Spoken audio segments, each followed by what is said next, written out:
What's up, everyone? Welcome to Power Play with CJ. Last night, with the elimination of the Minnesota Wild, the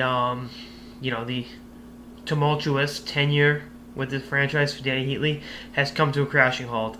And so often I've been following the Dany Heatley parody account for I don't know, at least a year and a half, probably more as long as it's been on Twitter. I was probably one of the first couple thousand followers, but that's the way I'm looking at Heatley. And at times it's looked like he's mailed it in, and then perception becomes reality because I'm so used to following the Twitter account that I can't see what Heatley's actually doing out there. And I think he had 28 points this season, which is borderline pathetic. If he had points like he crushed Bacardi allegedly, it'd be better for him. But I mean, 12 goals in 76 games for a guy that I thought was going to have 600 career NHL goals. I mean, really, that's tough. But shoe on the other foot. He's out of Minnesota. I don't think ever wanted to be in Minnesota. I think he really wanted to be a San Jose Shark. That's why first of all, he wanted out of Ottawa. Let's remember how that ended.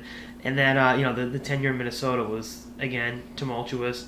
And then, this year he was pretty much a non-factor. He didn't play awful in the playoffs. He had 6 points in 11 games, which is a better pace than he was on. He's combined minus 30 in the last 2 years. But I think he'll be taking his all-star level play.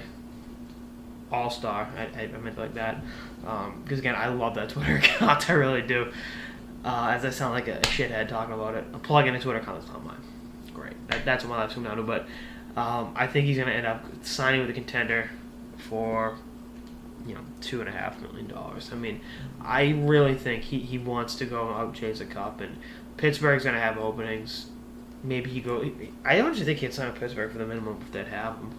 I don't see, I don't know what his relationship with Crosby is, but, I mean, you look at him, he's 33 years old. I don't think he's done yet. I mean, I think he's still got some hockey left in him. I mean, for Christ's sakes, Timo Solani's 11 years older than he is.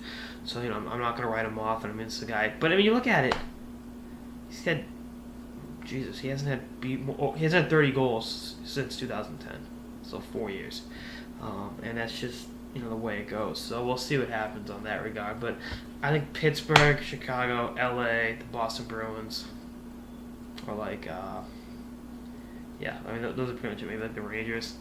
But, good team, short money, 1 year deal, make good. Maybe reestablish himself as like a 30-goal scorer, rediscover himself, whatever. Renaissance man. But, I mean, I think it's going to be an interesting situation for him because I don't think he'll go to the highest bidder. Like, some shithead team will offer him $3.5, $4 million. Just on reputation. But I think he's at the point now in his career where he's smart enough where he can say, you know what?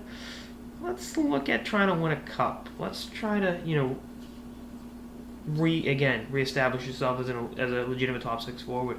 You're looking at a guy that back in 2007, 2008 was amazing. From 2005 to 2008 was one of the elite players in the NHL. And then his play just tampered off, and it's kind of like a tease because he'd show you something amazing one night, and then he'd mail it in. I mean, I really think the beginning of the end for Heatley was that 4-game sweep to the Penguins in 2008.